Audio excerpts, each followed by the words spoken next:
G'day, ladies and gents. Welcome to Life of Mine. Matty Michael here, and I'm here each week to bring you some down-to-earth conversations with a whole range of characters. We talk about mining, we talk about life, we talk about absolutely bloody anything, and we do it in true Aussie fashion. So if you like an unpolished yarn where the level of professionalism can significantly vary each week, then Life of Mine is where it's bloody at. Rightio, for this episode's guest, this bloke is both a legend and an enigma. From boiler to construction manager to then social media marketing guru to keynote speaker, all done with a true blue Aussie tinge. Adam Bean is nothing but a fucking weapon, and this is an awesome yarn. We unpack what is behind this mysterious career path of Beanies. You're gonna love it. Now, before you do anything, make sure you follow all the Beanies' social pages, LinkedIn, Facebook, YouTube, Instagram, and also check out his website, isometricmarketing.co, just .co. You want to see social media done properly, this is the bloke you want to follow, and this is why people go to him for social media coaching and advice. Righto, let's get into it. Back in the bottom. Copy, shift box. I get radio check. Yeah, radio's working fine. Yeah, copy all personnel. Yeah, copy, mate. There's a chair in the vent bag. Yeah, stitch her up there, thanks, mate. Yeah, righto, copy that. The hat backwards thing on the keynote speaking video. Yeah. Is this a bloody? I'm trying to get into the psyche behind the Beans tactics here.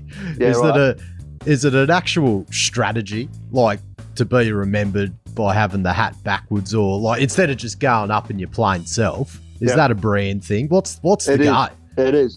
There's two reasons behind that. One was it is a brand. I think people always remember that. And I actually took it off after I fucking walked off stage and people walking past me looking for that fucking bloke that just did the talk. But it's actually that's a specific hat. It's called a chroma, which is what pipe welders use. So anyone that's in the trade associates it and knows it. And because I've come from that's my background. I've never made any fucking, never tried to hide the fact that that's my background. That's where I started. That's where I come from. So it's there because of that. And it is, people do remember it as well. I didn't think it was it was an accident. How'd you go on there? God, how many of them have you done now? The keynote jobbies. I did a lot in Gladstone when I was up there in 2010. I probably used to do them 2 or 3 times a month up there. That one there I did for a mate of mine. That's his music conference. Recently, I haven't, because I've been away, and it's so hard. When you're working FIFO, it's very hard to get everything to line up. So I probably haven't done any for, 12, 18 months or more.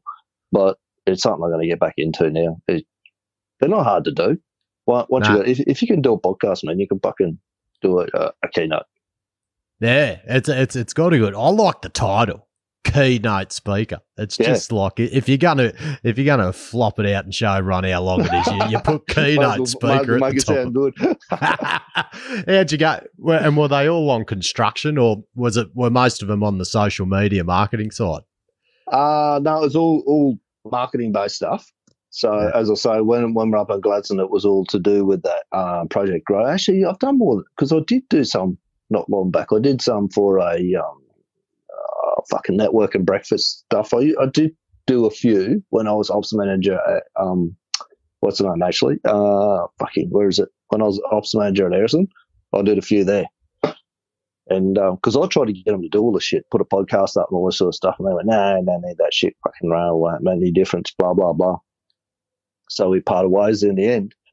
But, man, look, wherever you go, someone wants to know how to use social media. Fucking doesn't matter where you go, what industry you're in, all the rest of it. And it's just a matter of using it smarter. And, that tool, what the way that I do it and the way that I use it is no different to, it's just literally like having a fucking camera on your head when you walk around on site and people can see what you're on about and you can communicate with them. Yeah. Because I've noticed something with your stuff that I've never really seen on anyone else's. Like, because you go into your social media page, the Adam Bean, the social tradie one, and your Facebook page is like a website, like with the title cover or the cover photo and everything is like a movie, and it's all like, because most people you go into, it's just a static picture. Mine is. Yeah. You go into your Facebook page, it's like going into a fucking website. It's I've never seen it before until I've seen yours. I mightn't have looked too hard, but yeah. Not a lot of people have. I don't know why people haven't picked up on that, but yeah, the cover image can be a video, and there's because I do video, so number one, I'm no good at creating what do you call it? Fucking static shit. Yeah. Logos and crap like that. I hate doing that shit. So I'm not going to spend hours. It's quicker and easier for me to smash a video out than it is to sit there and fuck around with some sort of editing program and try to do that. I love the video you put up yesterday of the preempt to the first question. And the bloody pinger music to go with it. It was bloody brilliant. What software are you using for that? I was intrigued. I'm like, because I'm the opposite I'm like static image video, all that shit, fucking useless. I haven't got that side of the brain that works for me. Hopeless. Yeah. What are you doing with that? What software are you using for that? That was just iMovie, mate, which is just a standard software that comes in Apple stuff on a Mac. Yeah. But I'll flick you a link to another program that I use. It's fucking AI based, and you can basically, if you can type an email, right, and you can fucking drop and drag shit, you can make videos with it. And a lot of the videos that I do, some of the videos, a fair bit of it, is all done with that. It's called Lumen 5. Yeah. It's AI based. It's actually supposed to be able to write stuff for you and stuff as well, where it does it particularly well, but it's what you can do with it for free is exceptional. More than enough to get everyone started. It's so engaging, but that's what I find about it. Like video, just impressed by it. It's you know how impressed you get by something you can't fucking do yourself. Yeah, usually that's what I bloody love about it. Yeah. It's and I've described you in the intro. Yep. As I forget the exact words, but one word is just enigma. An absolute fucking enigma. As we said, we've gone through this bloody. That's why I had to call you the other day. I'm like pretty much calling like, can you please make sense of yourself? Because it didn't make sense to me. This boilermaker, construction supervisor to marketing manager to social media keynote speaker, and like as I said in capital letters, like, what the fuck? Please explain. Where do you want to start? It's all over the shop. You won't even start at the start. It'd be like a fucking it'd be like a bloody Tarantino movie. Yeah. Start at the end and we'll go back to the beginning. Get into it, mate. Give us the spiel. Go back to, actually, I want to know, like, the thing that interests me the most is when you started the social media marketing stuff. Yep. Not recently. Like when you said 2008, you got into this sort of stuff. Yeah. How prevalent was it back then, social media? Mate, well, I'll tell you, so I went to a networking meeting, right? And there's this bloke there. And Twitter was actually the first program that I cut my teeth on. And I went along to this networking thing because I thought, I started learning, as I said, I'd got to the end of that training that I did back in 2008. And the guy said, you need to go out. He said, local businesses are just getting screwed, okay? He said, by big marketing agencies. He said, the shit that you've been taught is better than an MBA in marketing, was his description of it. He said, you need to go out and teach businesses this. So I thought, I'll go off. Fucking hate networking. I didn't do it for very long. So I went to this networking event. And anyway, this bloke, he said, what do you do? I said, I do social media. And back in those days, I was the only one pretty much on the coast, maybe 1-2 others that were doing it, and no one else was doing it. Everyone just thought it was a fad, was going to go away. And he says, what do you do? And I told him, and he said something about, Twitter, because Demi Moore had just got on Twitter at that stage, and she had a massive following, right? And he goes, 6 months' time, Twitter will just be, everyone will have forgotten about it. He said, I'll just be another fad. I said, is that right, mate? And he goes, yeah. And I said, fuck, gee, what they're saying about horse and carts the other day. And he said, what's that? I said, they're going to get the fucking things back out and get rid of cars because they reckon it's just a fad. And he didn't take too kindly to it. And that was pretty much the end of my networking days. And I went and found people in other places that were a bit more receptive to what I was doing. He's probably fucking flipping hamburgers at McDonald's now, I reckon. Yeah. The attitude that he had to social media, yeah. Because did you have in your head when you seen Twitter back in like 2008? Did you think this? Because I don't think everyone else did. You're like, this is where the world's going in the next decade, down this path of whatever path it is. Did you recognise it early? I did, mate. Look, I'm a lot of it. I find I'll go and find someone else to look at what they're doing and see what they're doing and say, can I see where this is going? And at the time, there's a bloke called, you probably know him, called Gary Vee. Gary Vee was just kicking off at that stage. He just built Wine Library TV on YouTube, done a really good job. Blew his old man's bottle shop up, sold fucking millions with it. And the first time I watched him, actually, I thought to him, and this is important about social media. Everyone goes, there's only one chance at a first impression. Like, fucking no shit, Sherlock. You only get one shot at a first impression. I mean, who's a fucking genius to come up with that? Anyway, Gary Vee, first time I watched him, I thought, this guy's a fucking idiot. Typical Yank, didn't take any notice of it. But because he was punching out so much content on there, you could see that it just kept coming around, and eventually I started paying attention to him and started listening to him and going, oh, this bloke's not actually an idiot. He's just exceptionally passionate, and just the way he put across the way that he did. And mate, he was on Twitter at that stage. He had billboard advertising that he said he was paying $19,000 a month or something like that for, and he sent out one tweet on Twitter and blew away the billboard advertising. And we're talking in the States where millions of cars are driving past it. Sent a tweet out on Twitter and did more business that way.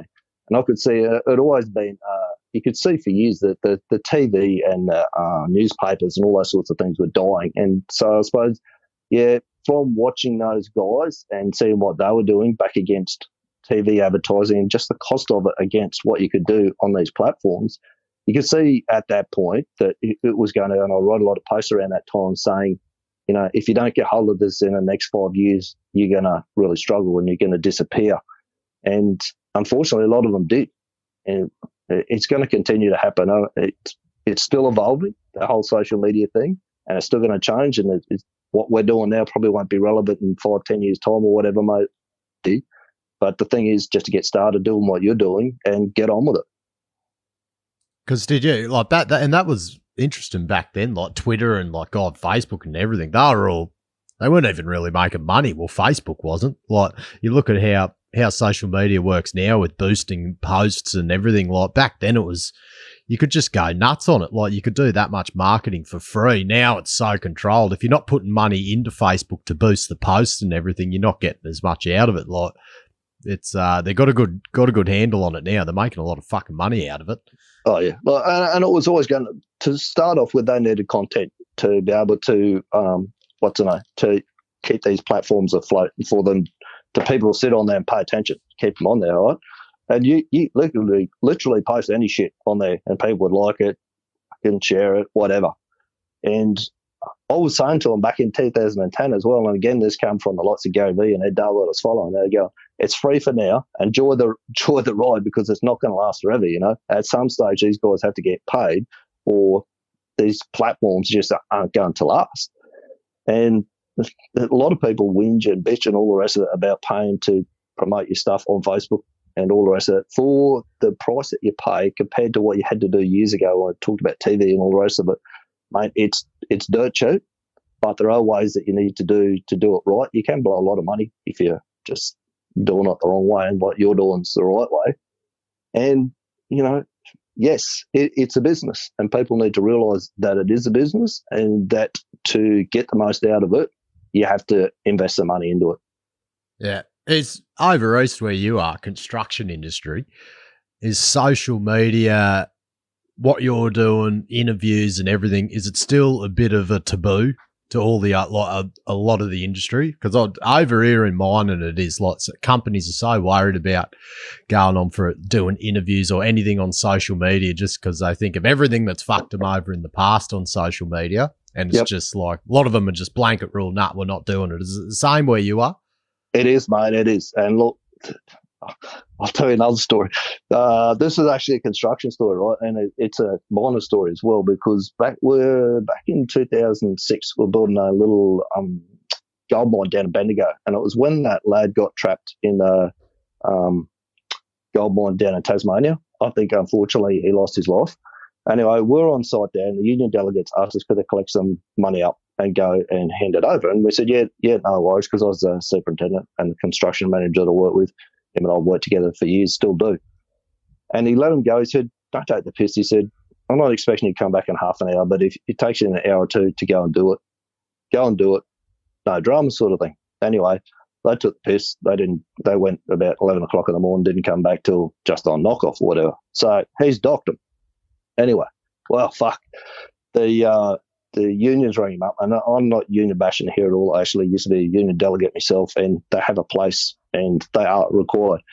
One of the organisers rang him up and said, if you don't pay them, I'm going to call the news in, all the news stations. Anyways, so old Esty said, fucking go for it. We're all up there the next morning, mate. The car park is chockers, right? There's Channel 9, there's Channel 7, fucking Channel 2, the whole lot of them. And anyway, him and I are sitting in his office, the phone's ringing hot. Him and I are sitting in his office there. And about 20 metres out, actually on site, there's this camera poking at us, Channel 9 or something like this, filming us. And he says, looks at me and he goes, if this all turns to shit, I said, fuck, what, this not good enough for you? We've got a TV station in Australia. Anyway, so he went up and addressed them. He went up and did it like a press conference up the front. And they said to him, they started trying to hammer him with trying to make a story out of it that wasn't there. And in the end, one of them said to him, and he just kept shooting him down. He goes, no, that's not right. This is what happened. This is what happened. This is what happened. In the end, one of them said to him, given your time over again, would you make the same decision? He said, well, if I fucking knew all of you were going to turn up here, I probably wouldn't have. No. Anyway, they figured out, hang on, there's no story here. Okay. So within 5-10 minutes of doing that press conference, mate, the car park was empty. They were all gone. It's no on social media. You might draw a bit of short-term attention. You know how hard it is to get attention yourself. But if something does actually go wrong, people's attention spans are short. We've got idiots like Trump in the White House doing all sorts of stupid things that are far more interesting than everyone else. So this big concern about if we do something wrong on social media, we'll get crucified for it and it'll go on forever. It won't. People's memories are short. Yes, there might be some short-term damage. You just address it the same way that Pete did that same day and just go up and say, these are the facts, this is what happened, and this is what we're doing going forward. And it disappears very quickly. I can't understand why people don't identify the higher reward versus the lower risk of social media. As you said, if you're doing it right, the leverage you've got for such a good price to get whatever you want, like companies to bloody advertise job vacancies, or like they do that already, but like putting up videos, like just having a presence online, just people want to work for them. When I interview people on this, it's just, you hear a 2-hour story about someone just giving a good, honest yarn about their life, their career, their company. Everyone's like, fuck, I want to work for that bastard. Yep. But some people are just so scared to do it, or just can't understand. It's maybe the dinosaurs have to leave the industry before it starts to really take off. Going to be interesting decade anyway. Definitely, mate. All these things that, like yourself, podcasting, myself doing stuff on social media, all the little bits, but as it becomes more normal, it'll become more accepted, and that will fade into the background. You know, people like yourself or myself come through the ranks and don't have the same fear of it. It definitely will. It's better now than it was even 5 years ago or even 2 years ago. But yeah, it's unwarranted fear. Yeah. Now, the marketing beanie. Yep. The construction beanie. Now this is we're doing a lot of clarification for listeners here. Are these two different people, or is this an intertwined sort of thing that you're creating within construction? All right. Short answer is yes, it's intertwined, but you've got to speak to the right market, the right message. Okay, so. Yes, I'm a boilermaker by trade. That's no bullshit. I did 4 years apprenticeship, and I spent basically the rest of my working life in that role. I learnt this stuff, picked this stuff up on the side back in, as I said, about 2008 when I wasn't actually working. I'd retired early, and then the stock market crashed back in 2008, sorted that out for me very quickly. Unretired you. Unretired me, and I went back. It's a matter of taking the skills that marketing is just communication. All right. Sales is getting people to do. Marketing is telling people what you want them to do. Sales is getting them to actually do it. So that's exactly that. Think about that at a pre-start. All you're doing is running the pre-start. That's the marketing bit. This is what we're going to do today, boys. Then you go out in the paddock and you supervise what they're doing. That's the sales. Let's get this shit done. So everyone sees it as a completely different, two different animals, and the art, I suppose. But at the end of the day, you've got to remember when you do social media and you do it well, you remember that there's a person at the other end, and you're speaking to someone on the other end. And I was talking to you about this the other day. We were talking about our families think we're fucking mad when we sit down in a room and talk to a camera by ourselves with arm actions and all the rest of the shit going on. But if you don't convey that if you don't get that across to your market, across whether it's a podcast where they can't even see you or it's video or whatever, if you're not communicating that message to one person so that they feel like that you're actually having a conversation with you, then it's a lot harder to get that message out there and get that message to spread. They're a lot more receptive to it when it feels like it's been personalised. So, and how are you incorporating, I know there's probably a shitload of ways you're doing it, but give us a snapshot of how you're using like your social media marketing skills in construction. As a supervisor. Give us an example of a day-to-day thing. Righto. So a good example is what I'm running at the moment is I run a video series from one of my pages, which is called Pre-Starts. And it's basically we all sit down and do lessons learned after, well, particularly in the industry I work in shutdowns and construction and stuff like that. You'll get to the end of it and you'll sit down and do what they call lessons learned, which is pull all the fuck-ups out of it and go, let's make sure we don't make these again. And what happens is we go to the next job, we forget about them, and we make them all again. So what I'm doing is a series of videos, and I'm saying to the boys, let's get on here, get all these problems into one spot so that I can look at them, get a system behind them so we can fix them so that we don't make these things go on again. And then with the ultimate aim is to build some sort of a construction company, not some sort, to build a construction company or a project management team that go in. And when I say project management, that's guys on the tools as well. The management happens and leadership happens at all levels, not just people that sit on their ass in the office. Go in and say, these are the systems that we've got that we use that no one else uses, and this is how we can pull projects back in and get them in front and all the rest of it. So it's literally taking a live stream video, putting it in front of the right people, getting some feedback from them, and then using that information the right way. Because as I say, you can drive productivity, safety, and planning via social media from the fact that the guys sit down, listen to it, and the number of times, mate, that I've posted stuff on LinkedIn, different books and stuff that I'm reading, and the boys will come back to me, or someone will pull me out the paddock, say, hey, I read that book, or saw that post that you did. So don't think just because you're not getting immediate feedback on social media either that people aren't listening and paying attention, man. The amount of phone calls I've had and the amount of people that have pulled me up and said, particularly on the construction site, and said, that post that you said was really good. That video shared was good. I read that book that you recommended. Righto. Let me see if this is a good analogy for it. I reckon I've got the perfect sum up of that. So, because like a dirty word in any construction mining is business improvement. If someone says there's a continuous improvement project coming up and someone walks in the door, they're like automatically without even knowing, they're like, look at these fuckheads coming in to try and change everything. Yep. Are you're essentially saying what you're working towards, the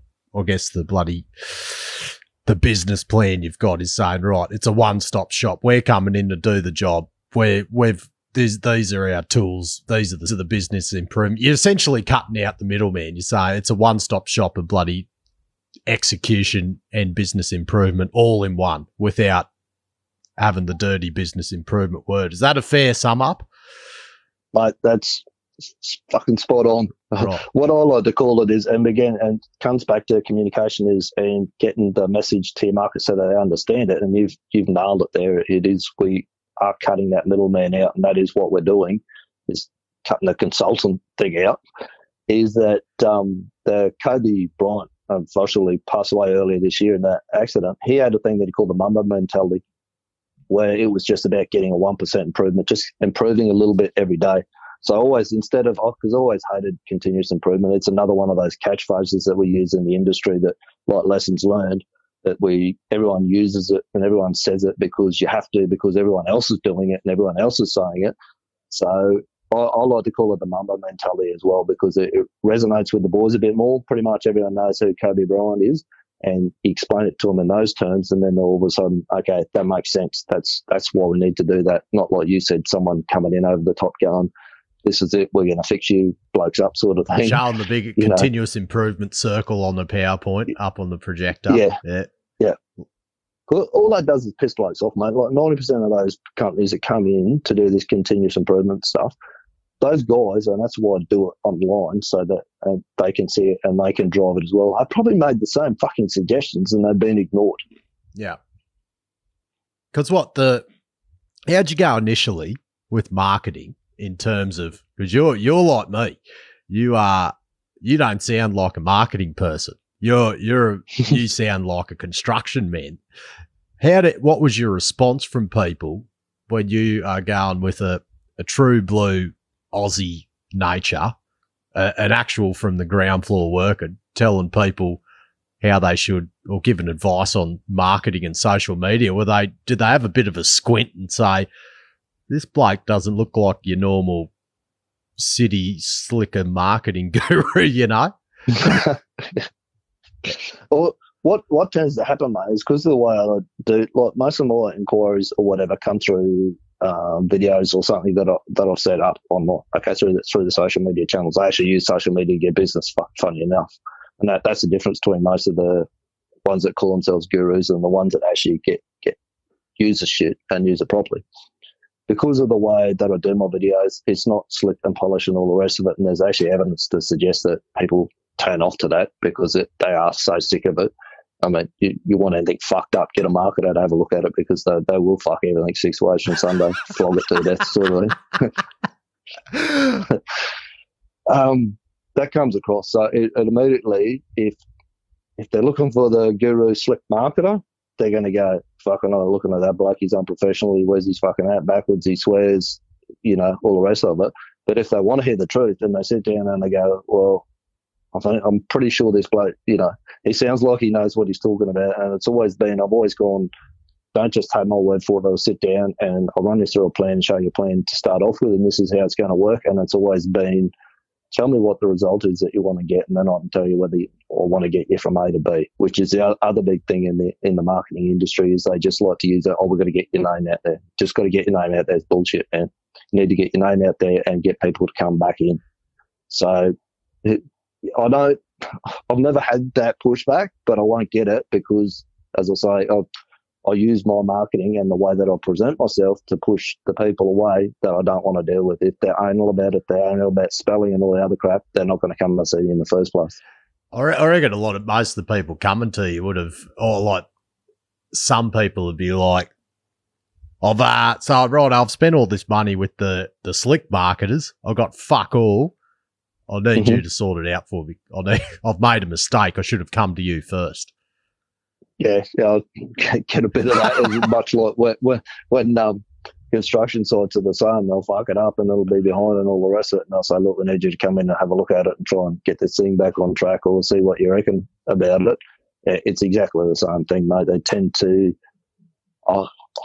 they've tried marketing at some stage and it hasn't worked, and they thought it was whatever, it didn't work for the industry and all the rest of it. But as I say, that's why I've always intertwined the two as well, because when people used to tell, particularly that bloke saying Twitter was going to go be a fad, was like, I'll show you how it works in construction, and then you can't tell me that it's not going to work in your industry. If I can make it work in there, it's going to work anywhere else. It's just a matter of adjusting it so that you're using it the right way. Is that because, did it start as a side up, like you say, because it's all intertwined now, your marketing, your construction, your operational work, pretty much all the one-stop shop now. But did the marketing stuff start as a side hustle? Was it like, did you envisage like, right, this is just something to do now that I'm not doing I blew my share market money, I'm going to start a side hustle? Is that initially two separate things?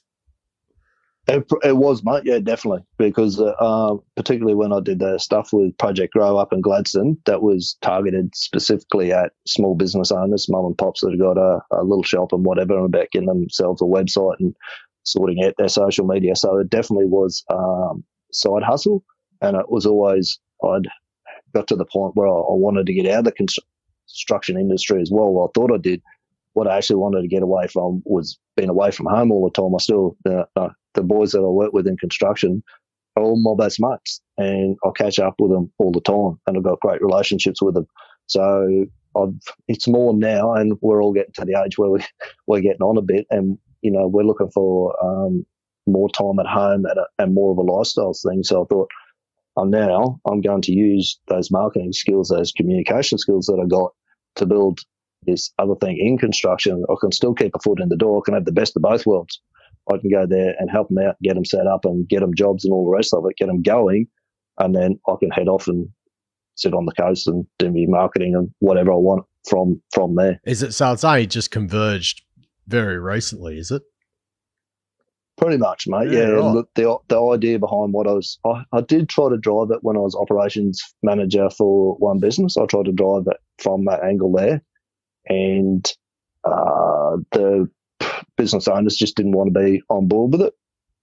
So I moved on to other things. But it was basically when I realised, hey, I need to pick this up and run with it again, was when I picked up, and you know him as well, Finney's podcast late last year. And he had a GM role going, and it was only the fact I didn't actually get the role, and we're still in contact, and we talk pretty closely all the time. But it got down to, there was like 30 people, I think, apply for it. And he said it sort of come back to myself and one other guy.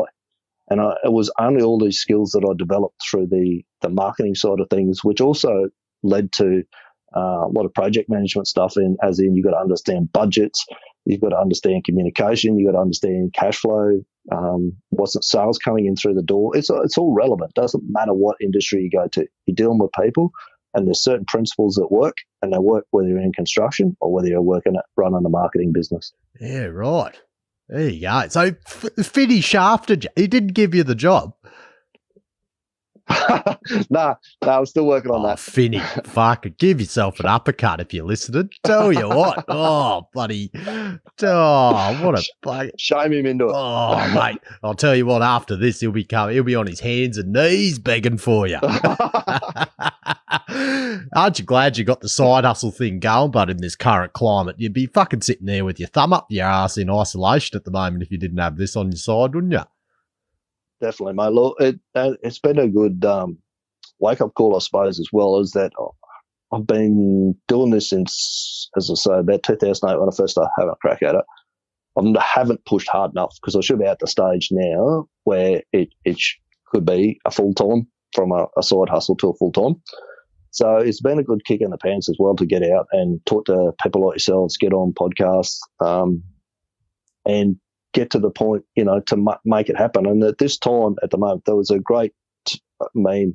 It was put up by one of the gyms the other day, and it said something about if at the end of this you haven't developed a new skill, you haven't created a side hustle, and I forget what the third thing was. There were three things that they said. If you haven't done those three things during this time, then it's not because you didn't have time. It's just because you weren't disciplined. So, at the moment, it's tough in a lot of areas, but it's a great opportunity as well for people to, start looking at these side hustles. Just get started like yourself, mate. I'm sure you didn't start with everything that you got at the moment, did you? You just had a bit of gear and an idea, and you started putting an audio up. Yeah, and it just seems to happen without you even knowing. But do you notice with sight, like when learning anything new, when you're in the moment, you're just like pulling your hair out. You're like, oh, fuck, I'm just so slow and stupid at learning this stuff. And you just feels like you're just getting nowhere. But I look back now, it feels like I've been doing this for ages, but I've only just approaching a year next month. It just time is just so fucking out of whack when you're learning something. I've found feels like it's taken so long, but then when you reflect, you're like, oh, I've actually got, I've done all right in a year, in a sense. And you'd be the same. You've got a fucking decade to reflect on with what you've done. Yeah, I know. Now making me feel old. Because isn't it like when you got a side hustle, I think, well, as you said, there's times like this is shows how important it is to have something like this on your side. Because when your main job's fucked, at least you got something to do. But yeah, like I just think side hustles are so good in terms of you don't have to. Your risk is very low. You're doing it in your spare time. Mm-hmm. You don't have to go all in on something. You can just keep it ticking along. Like you imagine giving up construction like 5 years ago and going all in on marketing and trying to get bloody invoices out straight away, trying to get business to like pretty much fucking replace your construction salary. Like massive risk. It's and it does, mate. Look, I made that mistake with the trade. I did before when I said I retired. I did 2 years. I was trading options, okay, and I did 2 years of doing it. And it was a runner. It was a bull market, and you couldn't miss. And that's one of, I forget who says it, but he says success is a really poor teacher, you know, and it is. So I was trading, and it was going, and I couldn't miss. Every trade I put on for nearly 2 years straight while I was still at work, didn't miss. So I thought, fuck this, I'm giving this away, because it was like take me 20 minutes a month to do me options trades. And then, I don't know, instead of working 80 hours a week to make the same sort of money. So it was a no-brainer choice. But I did it before I was ready. We still weren't really in a financial place to do it. I should never have done. And what happened was, as the market started to dry up, because the crash was in October, probably 3 or 4 months before, it was like I had these sort of set of rules, and you only trade if your rules were everything lined up and your rules met. So the first month where the trades didn't come, I went, it doesn't matter, I'm just going to sit out for a month. And second month, doesn't matter, I'm just going to sit out for a month. I got to about the third month and going, fuck, I haven't put a trade on for 2-3 months. I need to get something going here to get the money coming back in the door. And that was when I went and put all those trades on. And the next month, the whole lot, I was spread across about 8 different sectors, because that was another risk mitigation thing. But the whole fucking lot went at once. And those things happen, like we got at the moment, where everyone's got to sit home. And if you and I would have said back in February, we'll both be, everyone be sitting home, everyone will be locked up. You won't even be able to drive down the street, set to get the groceries, go to the doctors, go and take the dog for a walk what's the other fourth fucking thing that ScoMo lets you do these days. If we'd have said that 6 weeks ago, everyone would have said you're mad. And we are all going mad. Oh, mate, your bloody trading story just resonates with mine. What the emotional fucking turmoil were you in when all those, were you putting call options on for the market, like to go up, essentially? Yes, mate. Yeah, I was writing bull put spreads. Yeah. So are you, how dark were the days there when you've spanked all the coin? Mate, you can't describe it, eh? When you wake up in the morning and you just watch that, thousands disappear over fucking night, and it's just like, what am I fucking done? And then you're just in denial for a while, I suppose, and it makes you sick in the pit of your stomach to see that everything that you worked for was gone. But at the end of the day, you're still alive, you're still breathing, you just got to get up and pick yourself back up and get going again. But yeah, it's like, you won't do it. Well, you'd never ever do it twice. Put it that way. Did you double down? Like, did you chase the losses trying to? I did, mate. Unfortunately, I did. I tried to roll out of positions. I spent about 3 months trying to roll positions out, and I actually had another investment in the market that was like fucking days away from paying me, over 150 grand or something like that, and that fucking went as well. So the whole lot went at once. Yeah. And you have to realise that you've got to have those insurances in place to cover that sort of stuff. I didn't think it was ever going to happen to me.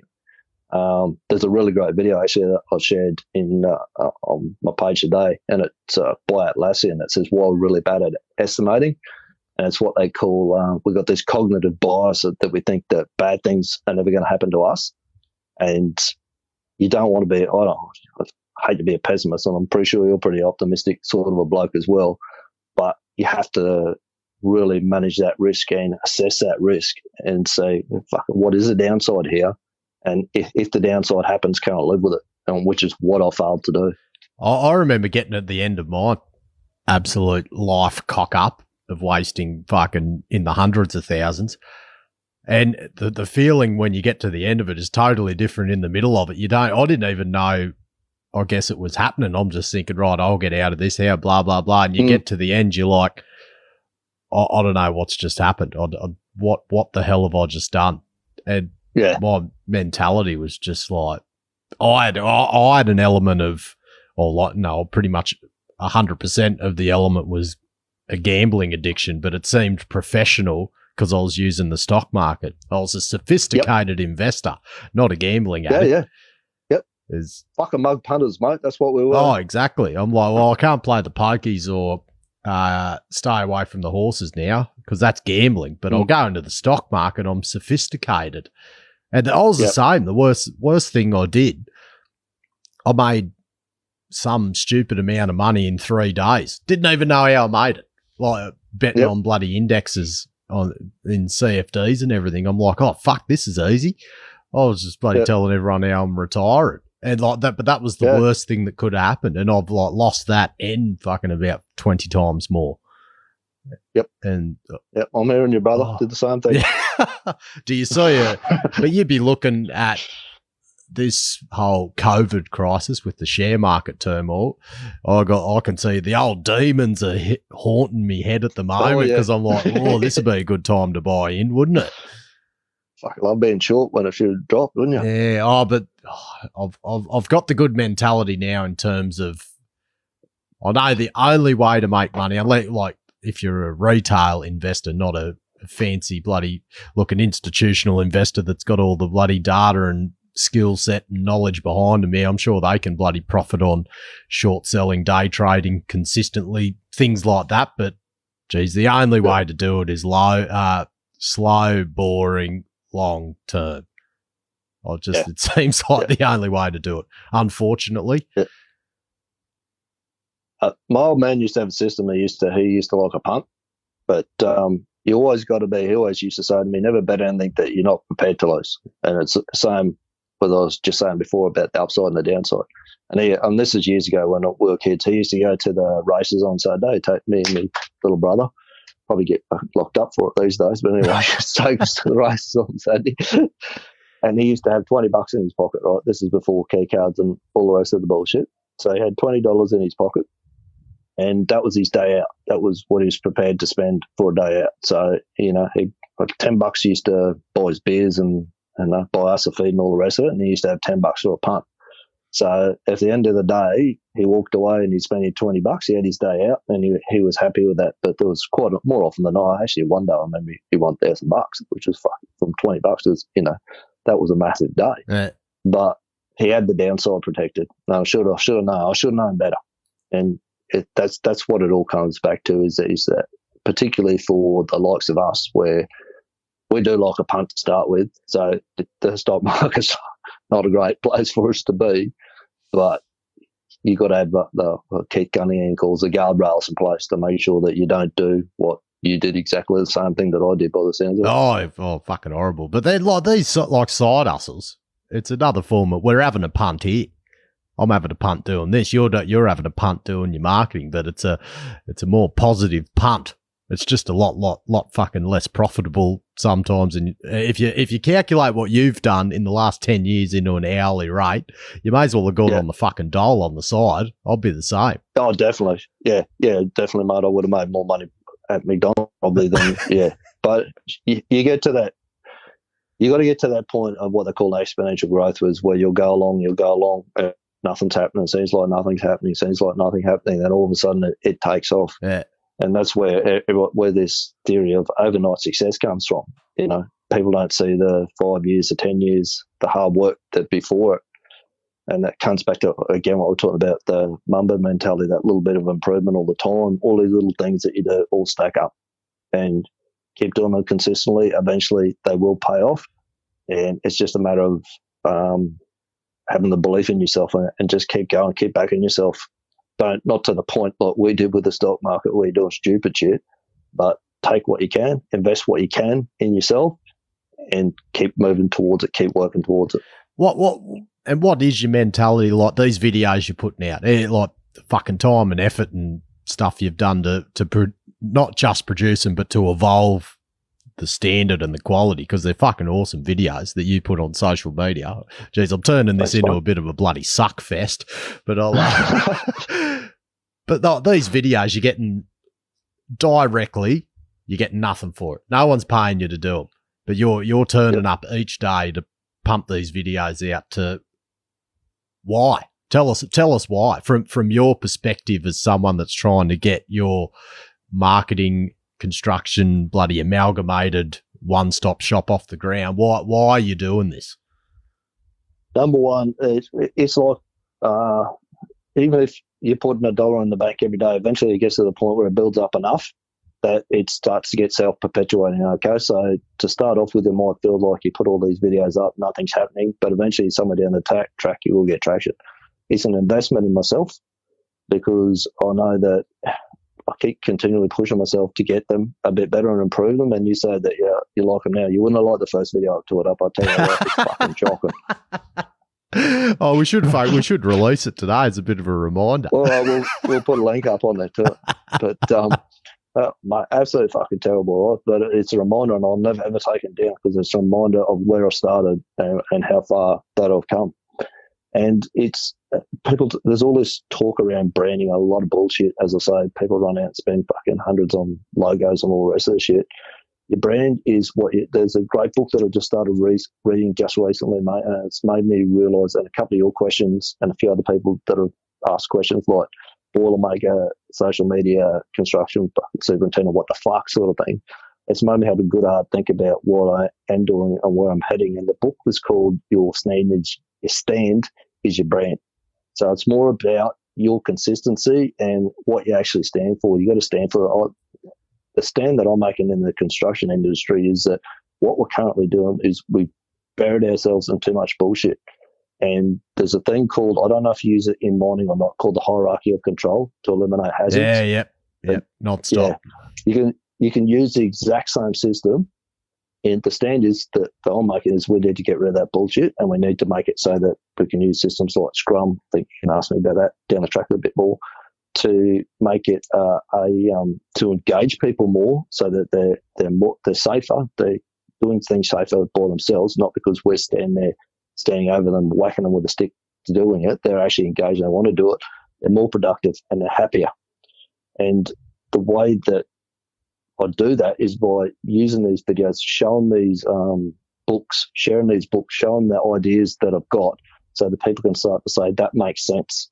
So if I can do that, if I can make a stand and say to them, what we're currently doing isn't acceptable.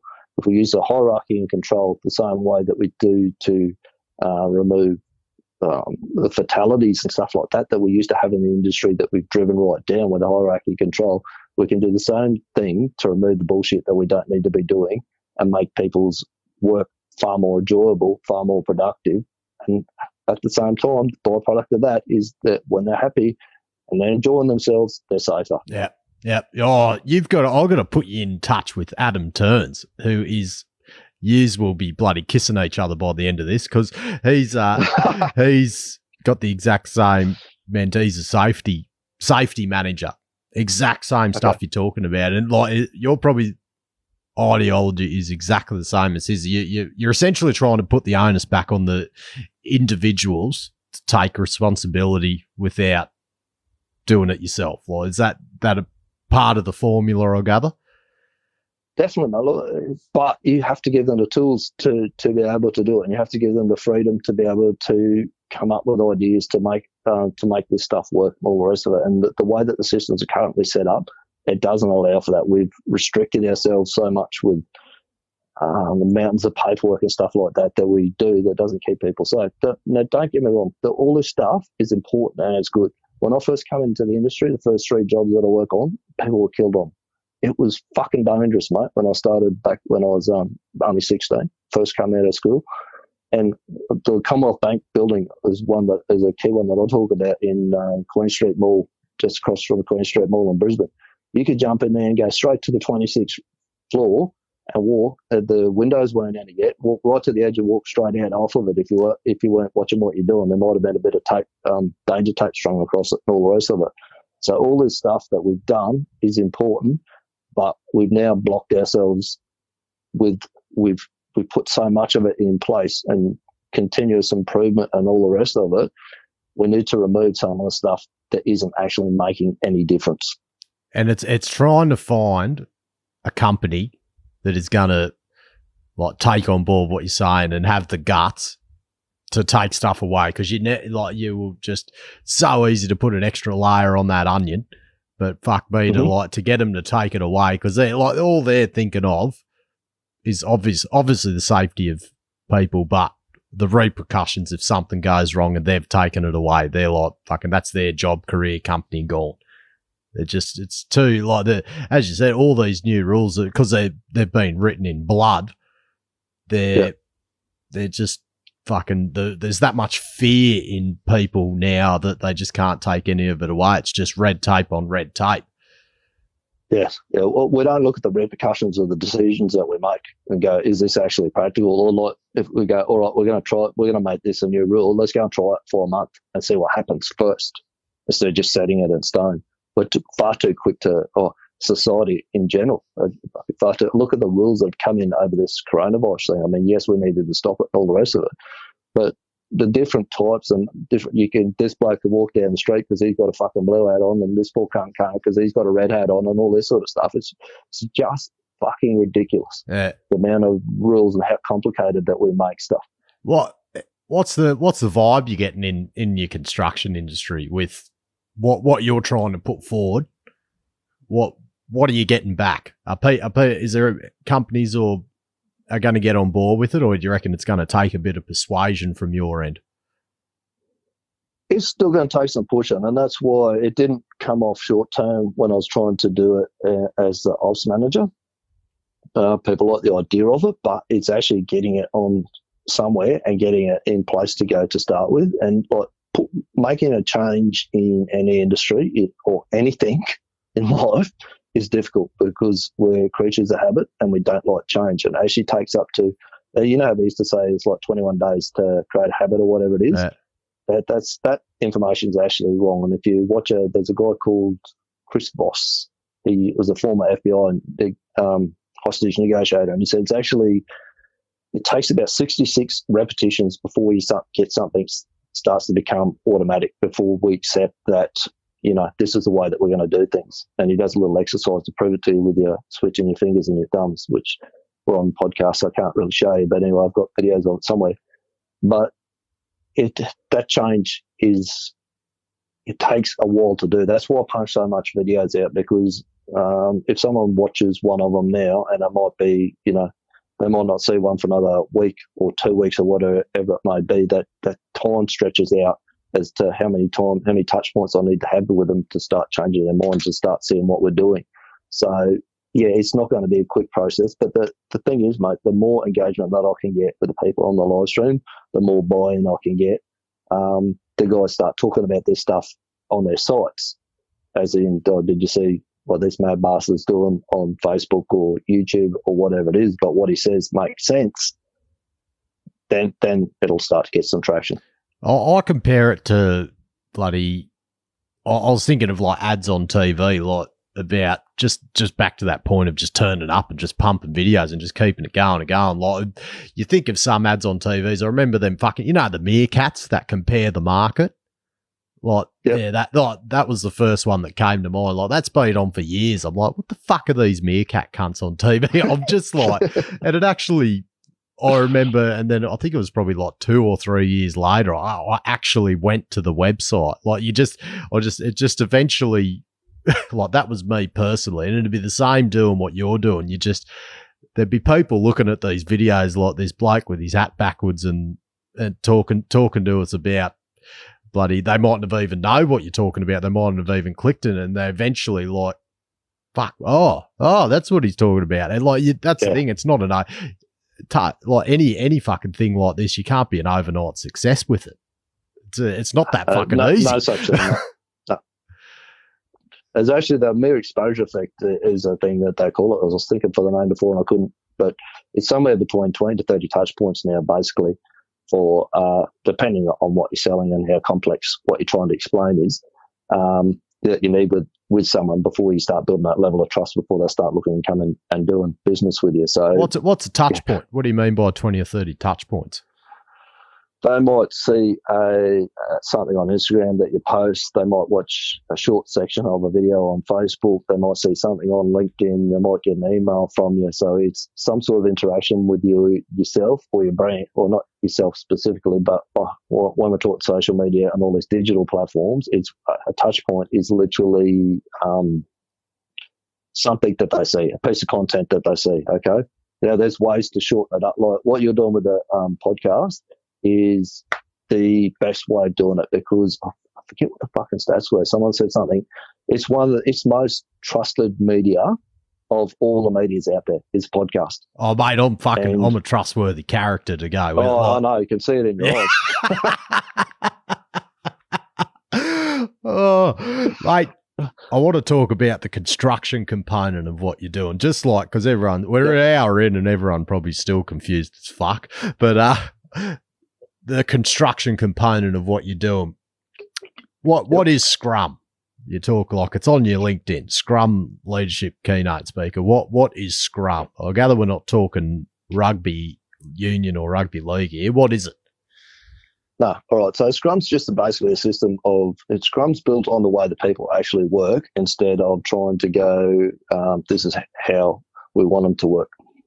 So it's basically, generally what you got is a big board, and what they do is it's trying to get everyone on the same page so they're all working in the same direction, but remove all the bottlenecks and all the restrictions that go with everyday life. Or what we're talking about before, eliminating a lot of bullshit that we don't need to be doing. So basically on a Scrum board is what they do is they'll have sticky notes, and you'll write a task on a sticky note and it'll go on a board, and the board's split up into categories of backlog, which is stuff that you need to get done, to do, doing, and done. And then I have a separate column, what they call the pen. So if I take a job, say I had to edit the video for this podcast, edit the audio for this podcast. So my job might be to edit the audio. So if I take that task and I get to the point where I go, hang on a sec, I don't have the software that I'll need to edit it, that task would then go into the pen so that we can see that it's getting held up.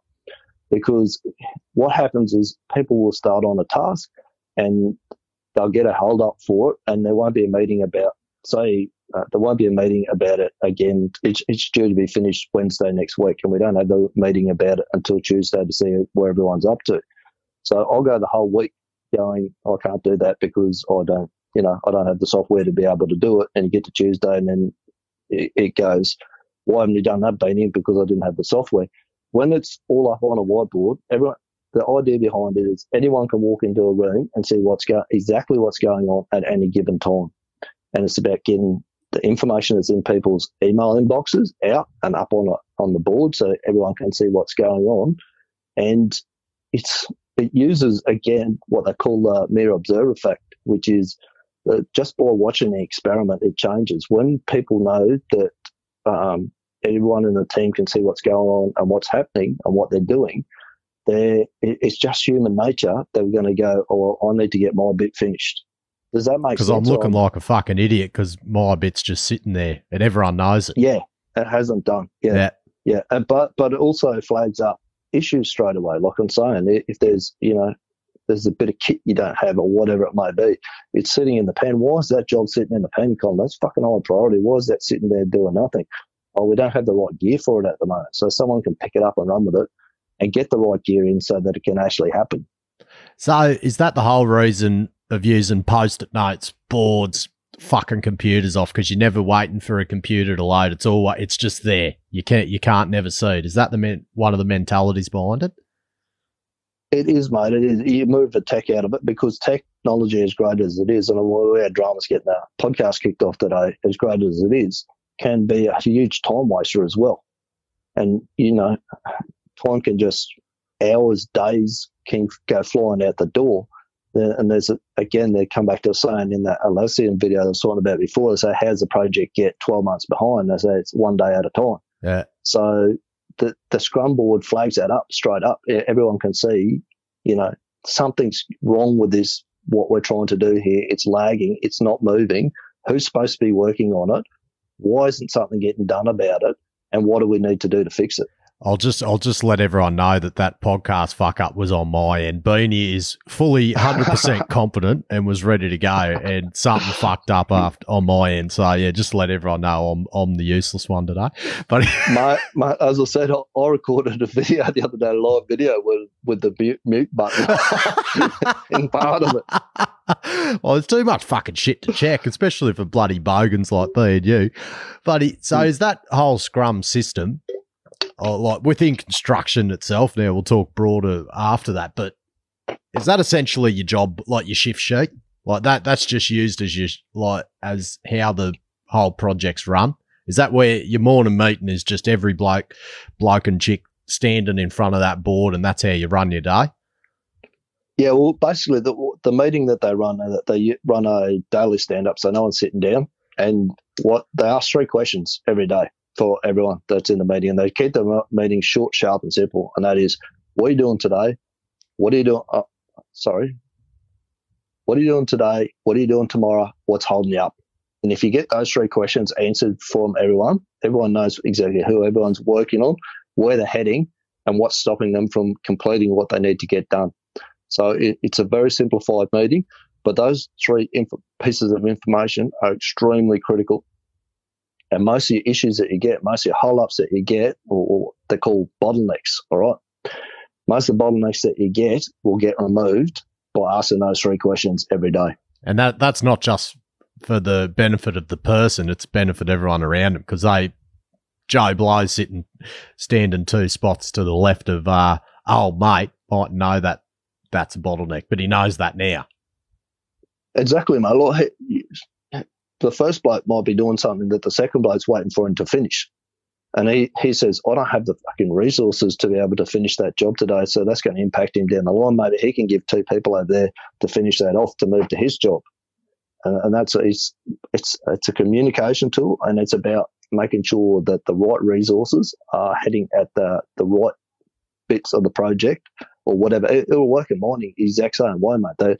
There's on one of the pages there, they talk about Saab actually adapted it for fighter planes that they were building, because originally it's come from software development, because apps had to get updated so regularly and everyone was off doing different fucking tangents all the time and nothing was getting done. So they developed Scrum to keep them all moving in the one direction. But they can use it in manufacturing something as complex as fighter planes. So it will work across any industry because it works the way people work. Yeah. It's not about the industry. It's about how people work. So where has it been implemented and executed so far? Where have you seen it?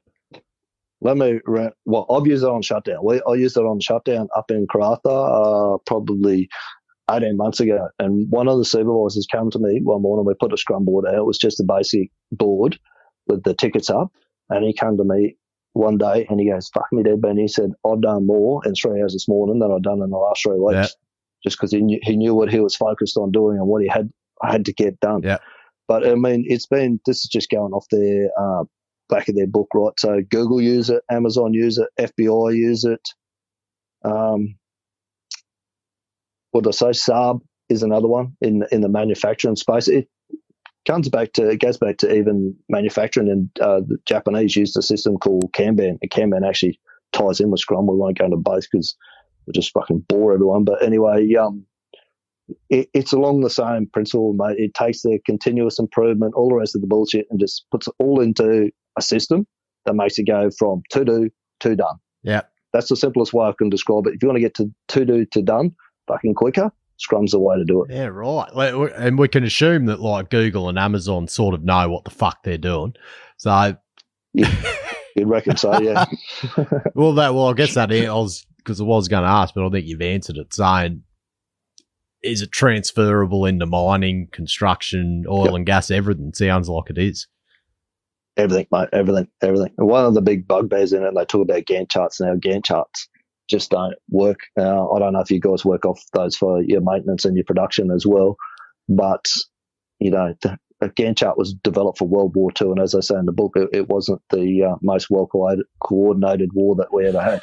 So it's really old technology, and it was poor in its day, the Gantt charts. But being able to use the biggest problem with it is that everyone's so stuck on wanting a fucking Gantt, and all the high up management and stuff like that. You have to run it in parallel to show them we can get you the same result as a Gantt chart will.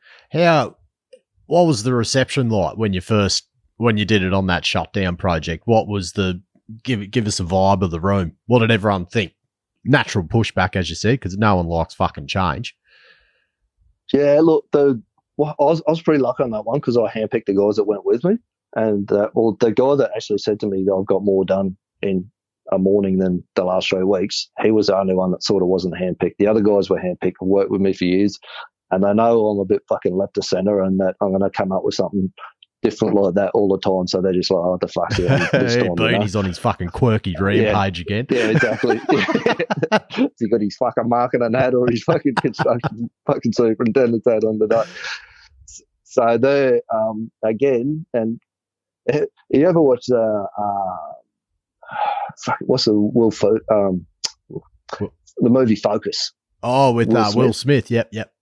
Yeah, where they prime the mark all day to pick the number. With whatever. When they're at the NFL at the Super Bowl or whatever. Yeah. Gets in to pick the number, mate. Good marketing and good use of social media is fucking priming the same way they prime that bloke, so that he had the answer in his head before they asked him what the question was, all right, because they'd already primed it to know what the answer was. Yeah. That's exactly the same shit that I'm doing ethically. I'm not. Yeah. This is all legal. Yeah, this is all legal. Trust me. I'm giving people the answer that they need to take away and use to do this stuff. So they're coming to me and saying, hey, that thing that you said, yeah, we're using that and that's working. All right. That's all I'm doing with social media is priming them to the point where, so when I go to site, and like you said with that shutdown, what's the pushback with it, all the rest of it, there wasn't really pushback because they all see me on Facebook, they see me on LinkedIn, they fucking know I'm talking about SCRUM, and half of them were probably already familiar with it, the truth be known. As I'd say, some of them have worked with me for years, so they fucking know, just expect anything anyway. So they were all good. But yeah, in that perspective, I was pretty lucky. It was a small crew. I had no fucking input from anyone above me. It was like, go and do this and get it done, and no one wanted to know about it. So I didn't have a lot of pushback, and it just run smooth. That's like a light bulb moment, the way you explained that focus. Great analogy, because it's exactly what you're doing. Because when you get to site, well, this is how, if I was in the audience, this is how I'd receive you coming on site. Like, oh, here's this bloke on LinkedIn with all the videos and fucking his mug. And like, I'm engaged straight away. I'd be like, right, I'm keen to see how he actually runs a project. Like, it's intriguing. And all from, as you said, you've primed me, you've got me a bit toey in the lead up of waiting to see how you actually execute it on site. So that's there you go. Oh fuck! I've got to write all this shit down. But that's right, mate. That's all I was doing with that post yesterday. You know, you wrote that really good headline. What was it? Boilermaker, construction superintendent, marketing manager, social media. What the fuck? Fuck. That's a good headline, and that captures people's attention. So that's all I was doing. I was just priming and saying, "Hey, well, this thing's coming. I'm going to be talking about this, and this," and they'll go, "Oh fuck yeah!" And you know that. You've got to prime people to want to watch content as well. Sometimes you just punch a bit of content out and you want to put it out into the world. But when you've got a bit of time with something like this, you need to spend a little bit of time priming as well first. So this is what's coming up. This is what you're going to learn, and create that bit of intrigue in there. Explain this to me. This is, well, as you see, after these questions I've sent you, I'm not even going to ask them. We'll just do anything. But this is one of them. Explain this. Why do you think that, say, you and I can do what we do to the public, swear our heads off, as soon as I shut the camera off, I'm the exact same, and so are you. Why is everyone else, corporate people, media personalities, whatever? Matty Johns is a bit of an exception. That show, they've started drifting down that road, but they beep everything out. But why does everyone else have to put on such a bloody corporate professional facade in front of the camera? But as soon as it turns off, I bet you they're swearing as much as you and I do. What? Yep. Why is that? Why is everyone so scared of being themselves on camera? Legal repercussions is probably one. Yep. Look, yeah, it is that, and the fact that look, a lot of people are afraid to get on social media and say something because we've got the tall poppy syndrome in Australia, right? Like it or not, we do have that, and it is bad for us. So they're worried about getting torn down for a start. Like others, because, and particularly, like I think what you're aiming at here is why won't executives get on and say what the likes of you and I will say? Okay. There's a perception of what's professional and what's not. To me, what my perception of professional is if I swear, but like my number one priority is look after my boys, make sure they're right on the job, and that I get my message across to them. They've got what they need to do their job. These guys seem to think that they've all bought into the corporate bullshit of this is how we act, this is what we do, and like you go into most of the big tier ones websites and all the rest of it, and they've got these core values, and I'll tell you what, mate, you can copy and paste from one website to the other. Well, that's what they've done.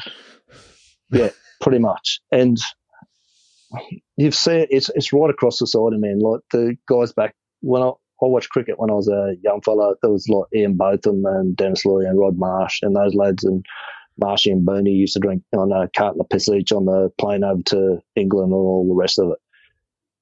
There was a perception back then that was okay. It's not anymore. I'm not condoning that sort of drinking, but the characters have got squashed out of the game quite a bit, and it's the people, what I call, and it's actually pretty good time in the way that you've asked this question. I'll write one of the things I'm doing at the moment because we're sitting in this thing is write a book called Troublemaker. Okay. What, as we're speaking? No, at the moment. Yeah. I'm thinking, fuck, how good's this bloke? Multitasking at its best. And I've always said that my best supervisors spent more time sitting outside the headmaster's office, and this is the guys on the tools as well, spent more time sitting at the headmaster's office than they did in the schoolroom, because they were the troublemakers, man. They weren't afraid to speak up. They would speak their mind. And those guys, one or two things happened. They actually tend to get seen as, oh, that's just the way he is, and it gets accepted, and they do continue on, and they actually do make a change. But the majority of them will get squashed down and just get pushed aside. They're the first ones pushed off the job and all the rest of it, which is a real shame because the industry is losing a lot of the improvement that it could get.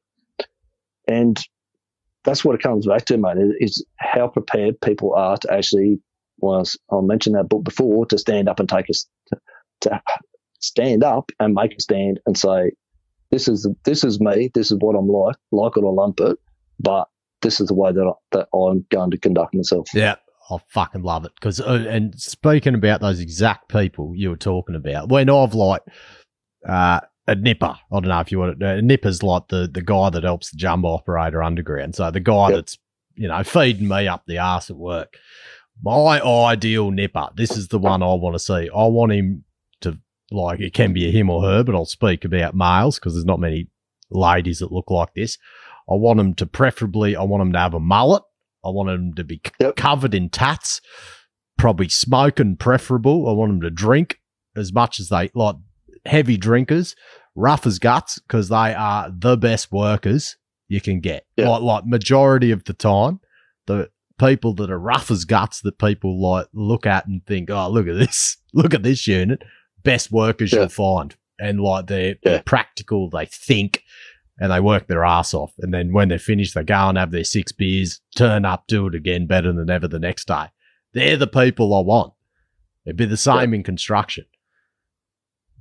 A lot of the time, yeah, mate. As I say, yeah, one of them, first day, it's actually how the book opens, so you're getting a bit of an insight here. And I took over this crew. I was working on this job, typical of this company I was working for at the time. They load you up with way too much work, and I was running 3 crews.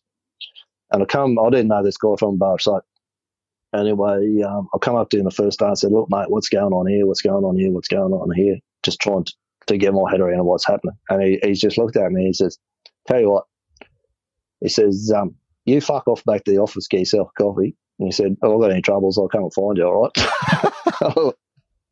This bloke either knows what he's doing or he's going to fucking hang himself pretty quick. So we'll give him a bit of rope and see what happens. And mate, that was 2010, and I just come off a job that I took him to again with me on the where I just was on shutdown, and he's one of my best guys. We're best mates. Yep, always have been. Yeah, yep. And you can't, like you said, you can't get a preconceived idea in your head of what professional is.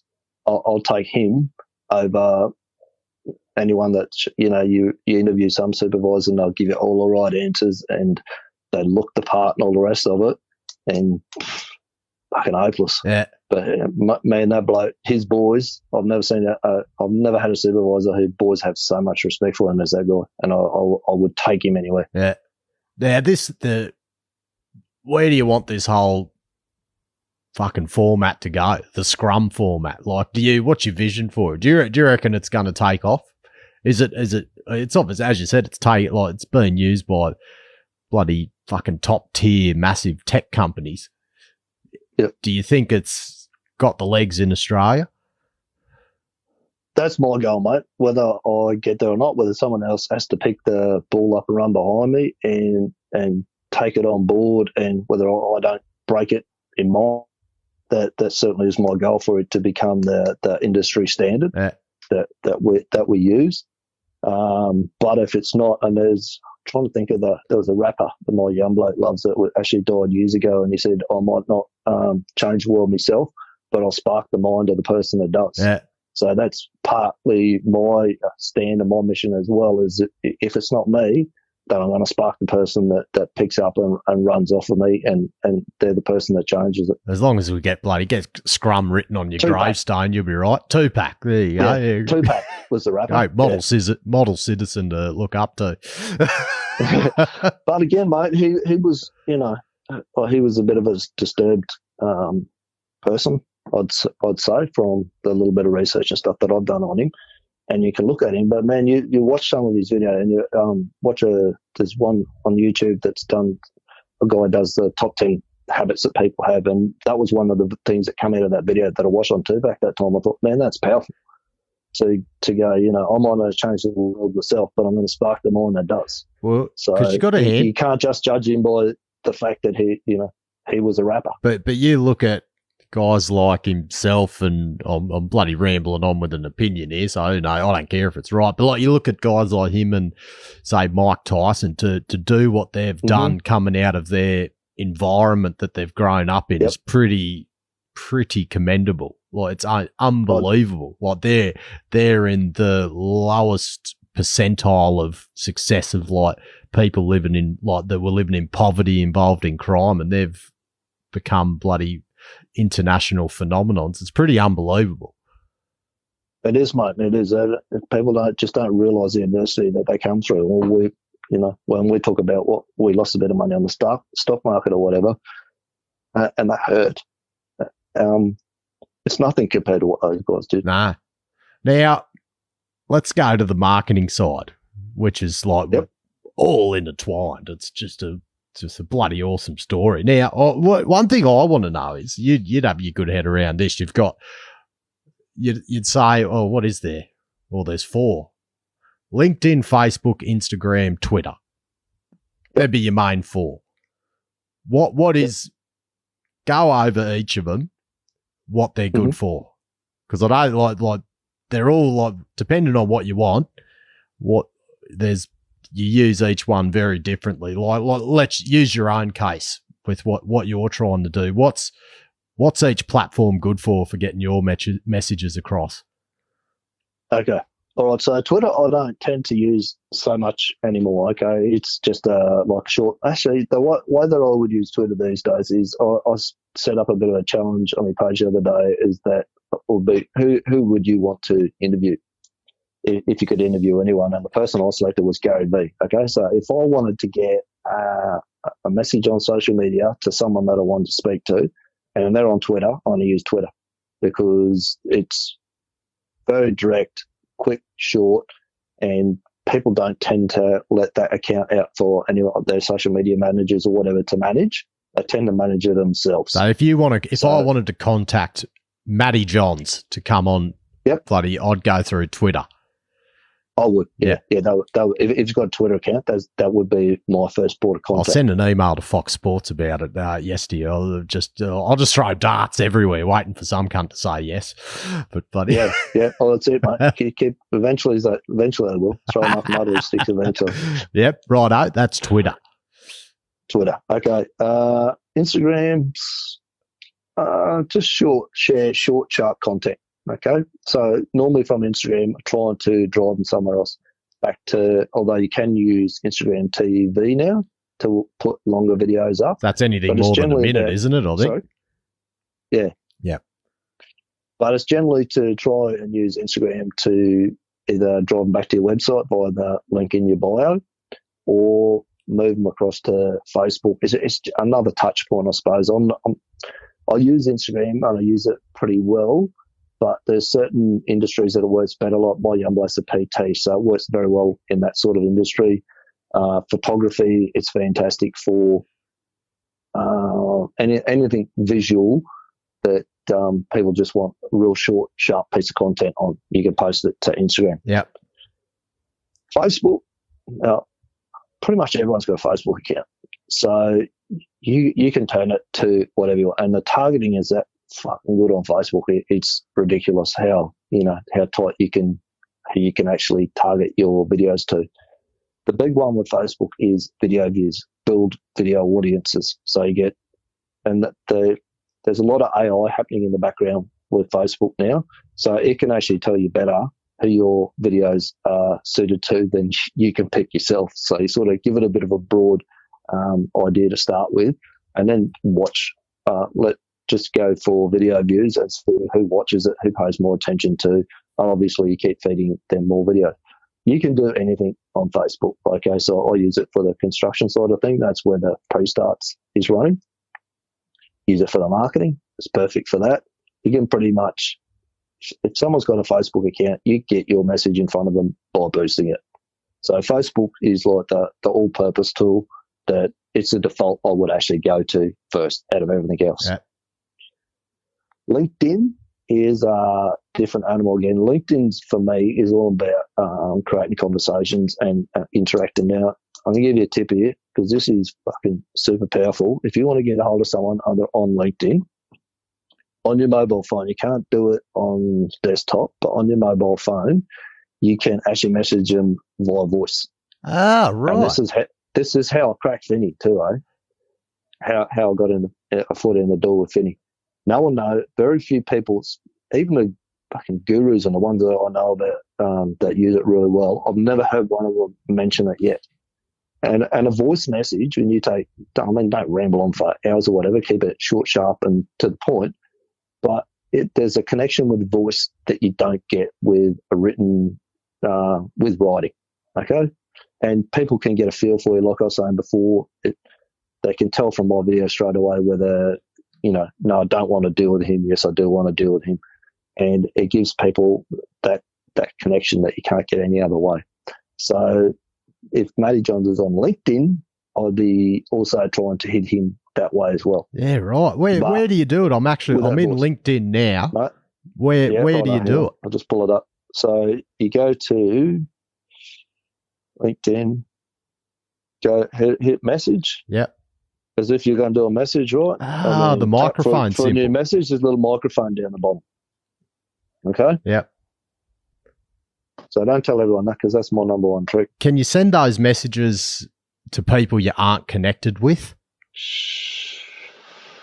That's a good question. Oh, because I know you can get because you have to be on premium, don't you, with LinkedIn? Yeah, you probably would have to be on premium to be able to. Look, you can message people that you're not connected with.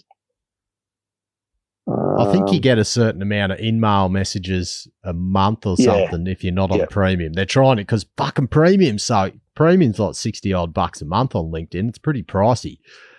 Yeah, you got to look. If you're using it well, it's cheap. Yeah. But Exactly. If you're not using it a great deal and all the rest of it, it's more expensive. But I'll probably don't just hit when you can connect with people that you don't know. And it says connect, and then it goes, "Do you want to send a short message?" Yep.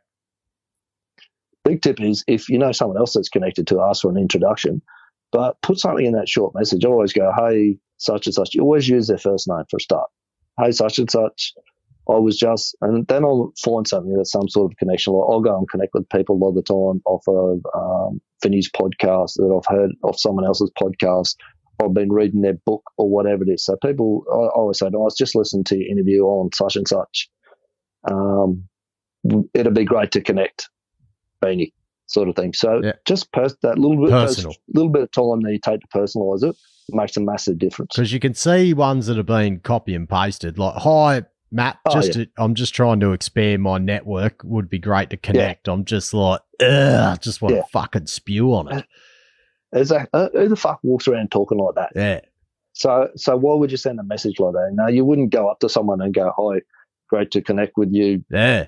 Sort of thing. Robotic, isn't it? Just talk the way that you would talk, the way you would introduce yourself. Put that into a message. Fuck, watch the results. There's going to be I guarantee you get fucking much better results. There's going to be some fucking voicemails, bloody voice messages floating around after this, mate. I'm going to go nuts on them. Every bastard's going to get them, buddy. Oh, poor fella. But that's so, because that's the exact. You like fucking awakened me from the dead today, Beanie. Jesus. But that I've been going through the same thing when I'm trying to fucking suck people off to get them on here. I'm trying to send them a message that is trying to show that I'm, down to earth Aussie, and that's the brand, I guess. But I'm trying to convey it in text, and I'm like, I say g'day, or like I might chuck a bit of word slang in. The voice thing is exactly what I've been looking for, essentially. It's the perfect way to. I've been trying to do it in text, and it's just too hard. Yeah. Oh, fuck. Perfect way, mate. Look, this can transfer across to if you got their mobile number as well, right? A short video. Yeah. Just to say, instead of trying to ring someone, if you try and ring someone straight, if someone tries to ring me, I don't know who they are, I ain't answering the phone. Yeah. Sorry, because I get that many calls for blokes trying to get on jobs and all the rest of it. Unless it's one of my boys, unless your name pops up, I'm not answering. But if you just send someone, because people are busy and you don't know whether they're in a meeting or what they're trying to do, just shoot a short, sharp video. Hey, again, same thing. Hey, such and such, just trying to contact you about this because of why. Don't try and hide it. Don't try and fucking sugarcoat it and all the rest. But don't come out just trying to take stuff off them. So I just wanted to contact you and talk to you about that X.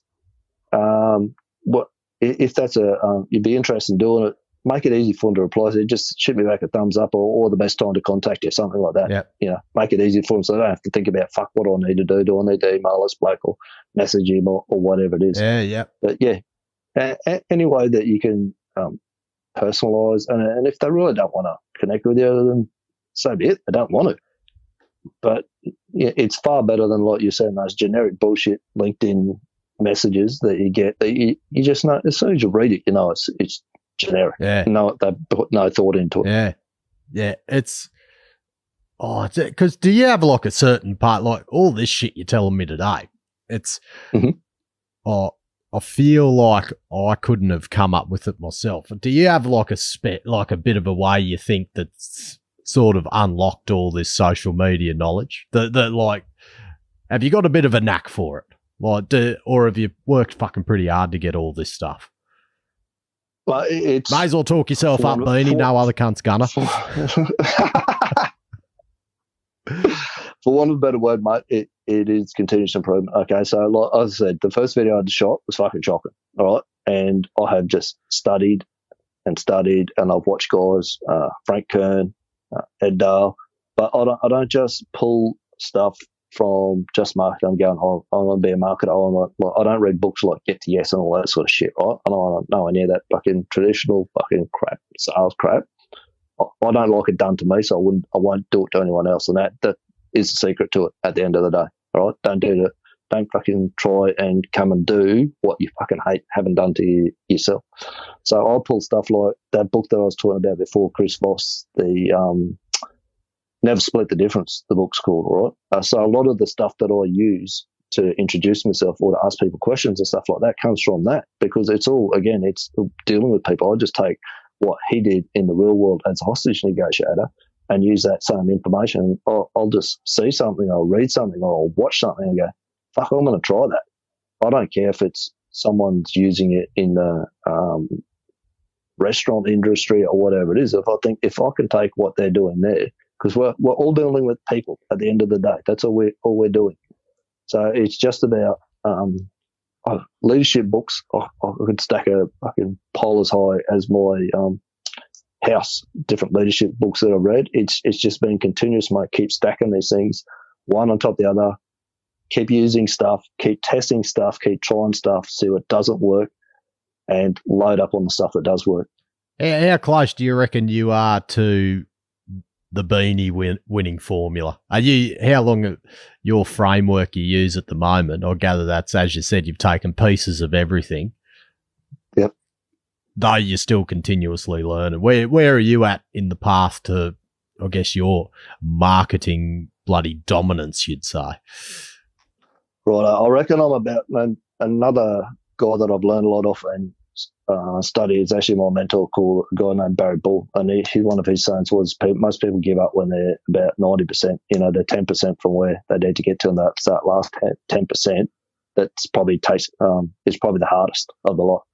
And I reckon I'm at that 90% mark. There's about, like, I'll never ever reach 100%. You never ever get to the point where you go, I'm happy with what I'm doing now. This is it. I'm just going to stay here, because you're either improving or you're backsliding. You're going backwards. So I'll never ever be happy with where I go. I'll always want to be stepping it up another level. But I believe at the moment I'm about that 90% mark. Mate. That's a decade of hard, fucking 12 years of bloody hard work to get to that. It just shows you that something like this to become a reputable expert in a field. It fucking a lot of years, so many fucking muted videos and fuck ups to get to that stage, isn't it, mate?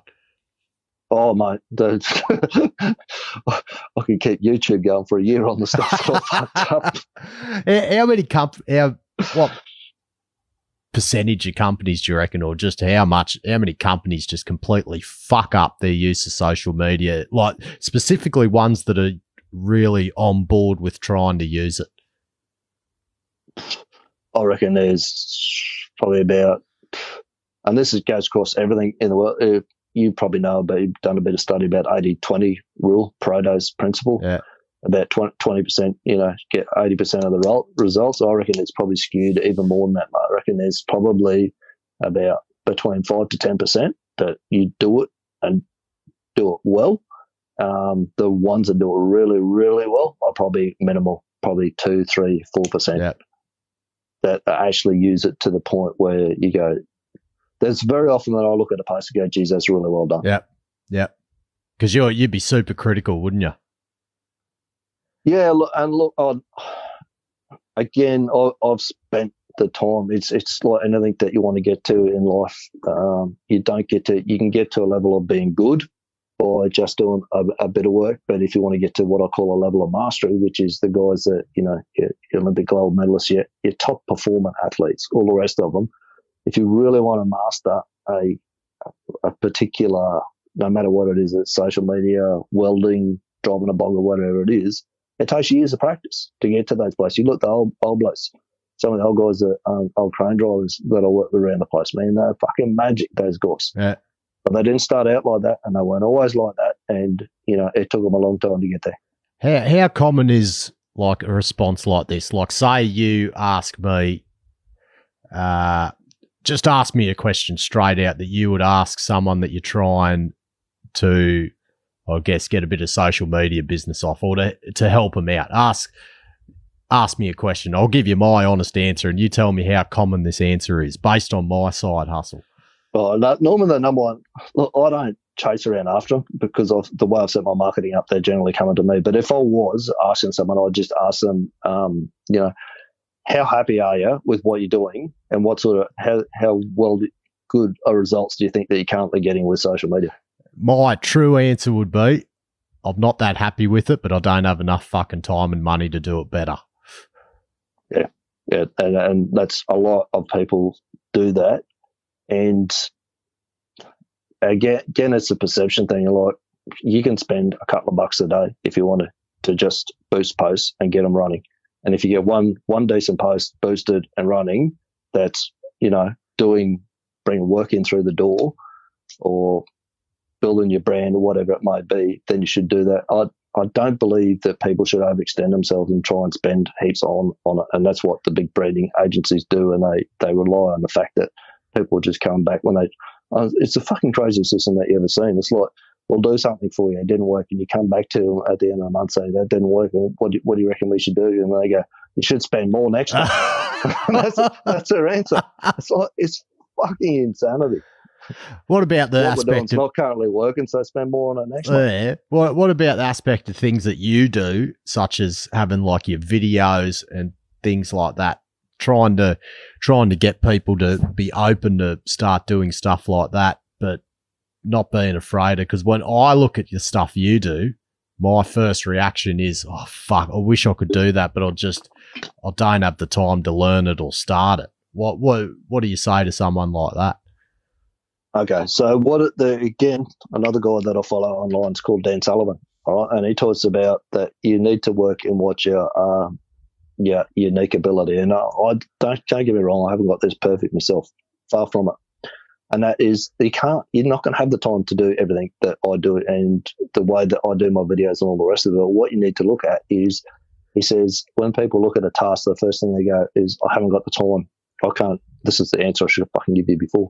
I don't have the time to be able to do it. And what he says, you need to start looking for the who that can do it for you instead of what. Yeah. So there's a lot of tasks that you do that you don't and you shouldn't be doing. And not that you can just give everything. I mean, unless you got a bottomless pit of money to start with, you just start removing little things, little tasks that you can't do. Go to sites like Fiverr and whatever it is, get someone to do your audio editing, hire a local. There's heaps of kids that know how to use social media fucking far better than any of these businesses do. And you get the business owner sitting on there who's like my age, and most of them haven't got a fucking clue how to put a post up or what to write or anything else. And they'll try and do it themselves when that's not their core skill. Their core skill is that, whatever their business is, they're really clever at that. And it's just, people try to do everything themselves. You can't do it all yourself. You could spend all day on there trying to do it yourself. And you've got to look at, what can I remove and how much value is this task adding for me? And I'm going to send you a sheet out of a book, actually, from Perry Marshall, 80-20 Sales and Marketing. And in that, he lists all these tasks there. So there's $10 tasks, $100 tasks, $1,000 tasks, and $10,000 tasks. And what you got to do is, to free up your time to do the $100 to $10,000 tasks, is remove those $10 tasks to start with. Yeah. Start getting rid of some of those, free your time up, and then make sure you're focusing on those higher end tasks. Yeah, because two of them you're already doing, mate. But doing social media well comes under $100 an hour.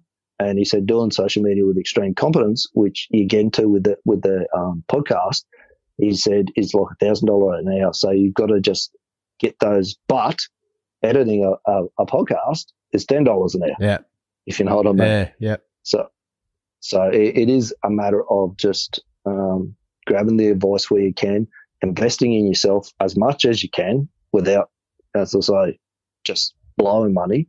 You've got to have a target to where you're going to get to with it, but invest in yourself as well so that you can move into those areas that you should be doing more in. How time sensitive do you reckon, like growth of anything, whether you're doing a podcast, start trying to do a solo marketing career or whatever business anyone's trying to get off the ground, how time sensitive do you reckon is the use of social media, like in terms of people that just sort of cruise through it and try and do it themselves, but don't do it that well. And compared to someone that really, really uses it well until that they're in that top percentile, how different is their company growth, do you think?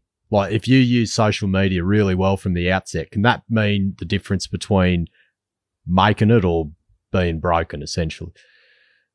Oh, definitely, mate. Definitely, 100%. I mean, bringing people in through your door, marketing, get people in, that's your cash flow. Yeah. So if they ain't coming through the door, there's a saying that I use, comes from P.T. Barnum. What do you say? Without promotion, something terrible happens. Nothing. And unless, as I say, don't go out, waste the money on logos and throwing it away on branding companies and all the rest of it. But have a look at it at the moment. How much better would everyone's lives be at the moment if everyone had what that program that I initially learned to do the marketing with? They talked about building what they call 1,000 true fans, and they call it a true fan someone that's willing to pay $100 every year to buy whatever your latest thing is, whether it's a T-shirt or come to an event or whatever it may be. So they say if you've got 1,000 true fans, which is not, that it's achievable for pretty much everyone, artist, podcaster, whatever it is, that's $100,000 a year. Yep. Now, that you're not going to retire on that, on all the rest of it, but I mean, how much of a difference do you reckon that would make for pretty much everyone in Australia at the moment in sitting in their current circumstances? I know for me it would make a hell of a difference to have $100,000, knowing that you're going to make $100,000, whether you're going to work or not. And that's I'm not telling anyone that's what they're going to do and they're going to be able to do it overnight and all the rest of it. I'm not making any claims. But if you put the work in and did that and got to that level, that's achievable. Because looking back at, I know how I've fallen into this bloody thing, looking at how you've fallen into your marketing thing, go back to 2008 when you were fucking the Wolf of Wall Street, bloody smashing options. Belford. Would you change it? Would, like, knowing that this is where you've ended up, would have you lost all that money? Like sort of a stupid question, but did you need that to get where you are today? Probably, mate. Yeah, I'm a great believer in that. Things happen for a reason, and it was a tough lesson. But had I not learned that lesson then, right, it just would have ended up a bigger fucking mess. Yeah. Realistically, because it wasn't until I lost it all and realised that, like you said, I wasn't a sophisticated investor. I was a fucking mug punter. I could have had 10 times that on the table. Who knows? What would have you done if you bloody, like, as you said, you were going to retire early? Like, what would have you done, do you think? What was in your head at that time you were going to do? When I first started looking at the speaking. So I should have, and again, take opportunities when they present themselves. I spoke to you this about the other day. I was at a conference and there was a guy there that was teaching speaker training, and fuck it, to this day, that's the one thing that I still kick myself about, even though I should never ever look back, is that I didn't take some of that money. It was just before that crash. Take some of that money and invest in his course and get the systems behind me for the public speaking, so that I'd be in a much different place now, I believe, if I had done that. Yeah. And I would have that would have been the track that I would have gone down. Would have been that speaker. That was out of all the things that were available, and like there was all sorts of things. There was CFD trade, and there was fucking forex trade, and there was speaking. There was all these different stuff that you could do at that event. I would have gone down. Would have pushed harder. Not that I haven't gone down that track, but I would have pushed harder down that speaking track earlier. Yeah, because that, like, you take away your investment fuck up, same as me. Like, it's such a big, if that didn't happen, it's such a big chunk of our story gone. Like, that's like the foundation of where we are today, I guess, was fucking gambling. Yep, pretty much. Yeah. Well, now, isometric marketing. This isn't a term. This is is it a company name or brand name? What is it? Is that your company name? That's just website, isometricmarketing.co. Now, the reason for Isometric is because I'm a boilermaker by trade. I did a lot of pipe welding, installation, pipe fitting, that sort of stuff, building piping. Yeah. That was my specialty at one point in time. And an isometric drawing is what you run pipe work off, okay? So it's very simple, but they're very simple drawing. There's a few lines on them. It's got all the information on that you need on there, and it gets you from A to B without a heap of other bullshit on there.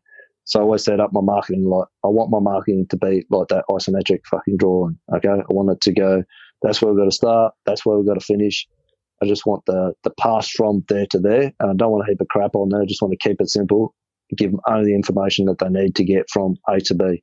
So that's where the whole isometric thing came from. Yeah, yep. And this is I had a good read of it the other day. I love the let's meet at the pub, buy me a beer. That's our first meeting. That's fucking, what a fee. That's a play. But do you notice that if you said to some people, it's like the value of like the beer industry. If you had on there, come for a meet up here and pay $10 and get this, they'd be like, oh, fuck that. I couldn't be fuck paying for it. But wording it like, just come here and buy me a beer. Yeah. Oh, piece of piss. Beer and money are like two. It's like fucking, I'll give you $1,000 to do this, or you can just give me a carton of piss. Construction currency at school. What give us an overview, I guess. What have you, if someone comes to you to Isometric Marketing and say, Beanie, come bloody help me, you bastard. Take us through the fucking journey, mate. Give us a virtual meeting right here.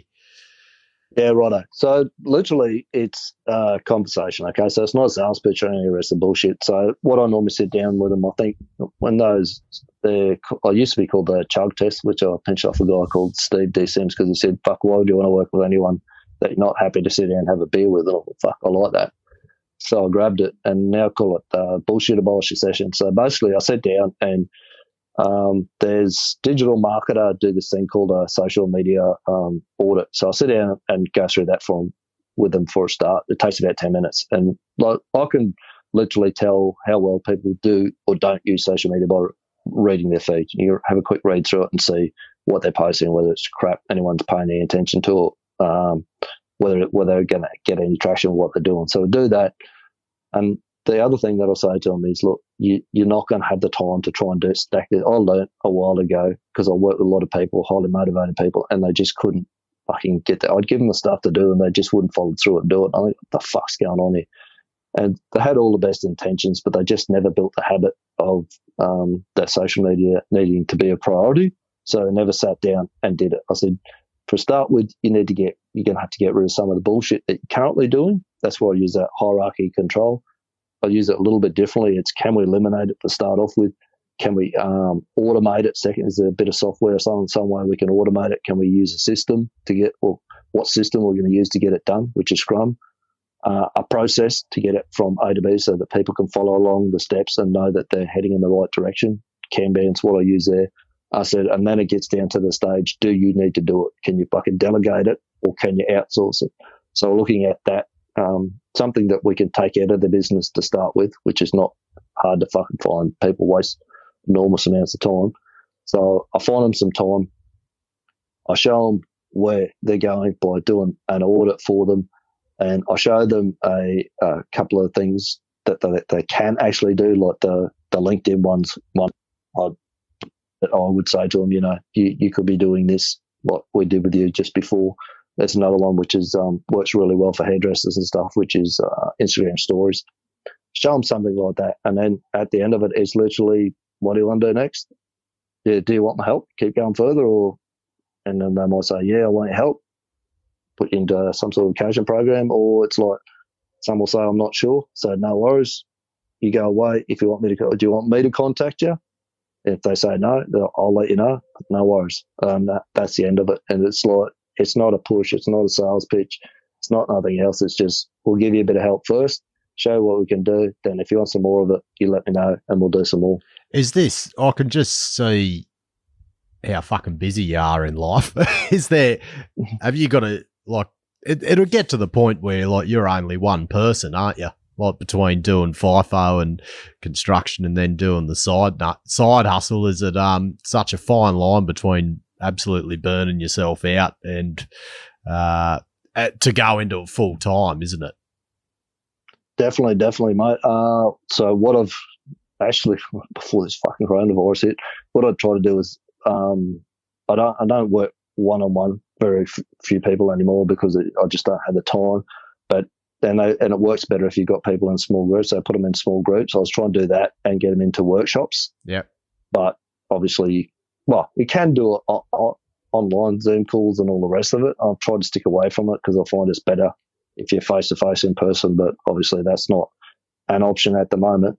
But that's the track that I'm heading down with it. And the other thing that you talk about the different hats that I'm wearing, I'll go, I'm actually looking at now to say that I've got more time at home and I've got more time to put towards that is I may even look at real estate, going into real estate for a little while because, again, mate, it's no different. It's just get people in the door that need your help and then helping them and then charging them for it. So as in like real estate, as in coaching people how to sell properties or coaching how to promote their real estate business or everything? No, I'll just go and do a what's the name course, get a real estate license. Actually go, just to fucking confuse the fuck out of everyone even more. You're going to be a real estate agent. Throw a spanner in the works. How much have you got in mind how where you'd have to be, how much work would have to be coming through the door to go full time with it?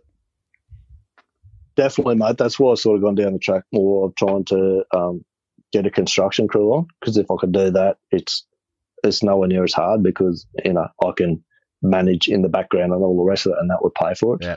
To do it full time, it's extremely difficult to get it to full time with where I'm sitting at the moment between FIFO and doing that. That was why the plan was to get a construction crew on site somewhere.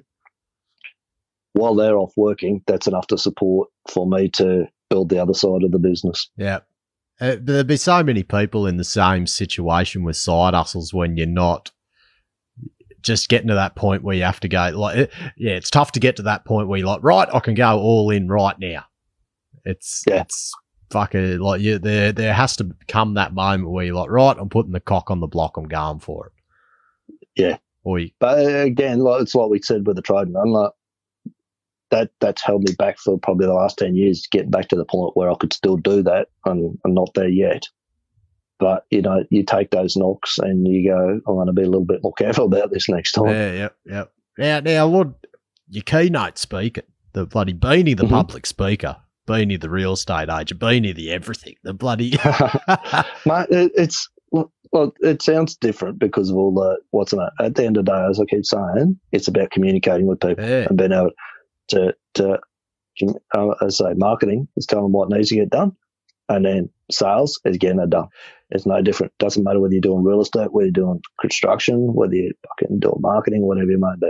Doesn't change. Still got people involved. Yeah. And what when you're doing a keynote talk, is it just what you're doing now? What do you come up with a bit of a funny sort of narrative to try and get your message across? Well, how do you go into a keynote talk? What's your prep for it? I spend a fair bit of time. I don't use PowerPoint. Fucking hate it. Yeah. And because it's been overdone to death, and the old death by PowerPoint anyway, people just switch off and all the rest of it. It's about tying story. Firstly, I need to know who the people are in the crowd and how I'm going to tie the story back to it. It's the same stories told in different ways just to connect back to them so that makes sense to them. So I'll pretty much always use that story that I told you about Bendigo gold mine with the what's the name, because whether you're talking about a tier one company that's worried about what's going to happen on social media, the small business owners have got the same issues and concerns. So that's the way that I address that one and get that one out of the road. I generally tell them a story about my background at school, how I got out when I was 15 and the teachers didn't. One of the teachers actually said to me, "Good luck, you're going to need it," sort of thing. And because my young brother came along, that was where I came up with the title of Troublemaker for the book, actually, because my young brother he's 4 years younger than me. He came along and got the same English teacher 2 years after I left. And she looks at the thing and reads the name out. And she goes, Nathan Bean. He goes, yep. She goes, you related to Adam Bean? He's like, yep. And he goes, I hope you're nothing like him. He was a real troublemaker. So it's just a matter of telling those stories in, mate, and taking them on a journey from this is where I started, this is where I ended up. If you want to help getting from where you're starting to where you want to go, then yeah, come and see me. What's that? Have you got it? Is there any recorded versions of any of your keynote talks on YouTube or anything? I've seen snippets you've got up floating about. Can you watch any of them anyway? That one, that's the only one that I've ever unfortunately had recorded. Yeah. I can send you more of that one, and that one was like an interview style. Yeah, like a panel So sort it of was thing. it was myself and the guy that I said was my mentor. Yeah. Him and I got interviewed together at a music conference, but I've got longer sections of that I can send you. Yeah, but yeah, that unfortunately I've never had anything else recorded, which is a bit of a mistake. Yeah. Oh, bloody hell. We look forward to seeing plenty more, mate. It's been a fucking belter of a yarn. As I said, all these questions like I've asked of like only for the benefit of myself. Usually, I don't give a fuck who listens, really. But mate, you're a bloody. That's fine, mate. If I've helped you out in any way, shape, or form, then what we've done today has been well and truly worthwhile. Oh, mate, it's been great. And look, fucking mate, give you, as I said, no one else is going to talk you up. You may as well give a plug, the links, everything to direct to if people want to get in contact with you, whether it's about marketing, construction. What's the best means, mate? Probably LinkedIn's the main way to get hold of me on social media. Pretty easy to find. Just bang Adam Bean into LinkedIn and it'll come up, or you bang me into a Google search, I'll come up as well. Isometricmarketing.co, there's a heap of information on there that you can go and have a look at. The construction boys that want a side hustle, head across to fknmad.club, because everyone's always said to me, you're fucking mad, Beanie. So I went, oh, well, I'm going to use that. That's the bloody website. Website, mate. Oh, awesome, mate. Well, they're fucking awesome yarn. I'll put all the links up on my end, but there's probably way more people following you, so you'd be better on your end. So no, it's all good, mate. That's been an awesome yarn. Oh, bloody, you'd be busting for a piss by now, probably. Yeah, I've gone through a bottle of water. Nah, good on you, brother. Bloody thanks a heap for coming on, and stay bloody virus free over there. I will, mate, and thank you very much for having me. Too easy, mate. Cheers. Good on you, Beanie. Absolute legend, mate. Reminder to everyone again, follow his social pages. He's on every bloody platform. If you can't find him, you're absolutely useless. Check out his website, isometricmarketing.co. And if you need any help in the social media department, don't ask me, don't ask anyone else, really. Ask this bloke. He's your man. Right, everyone, stay safe out there. Hooroo.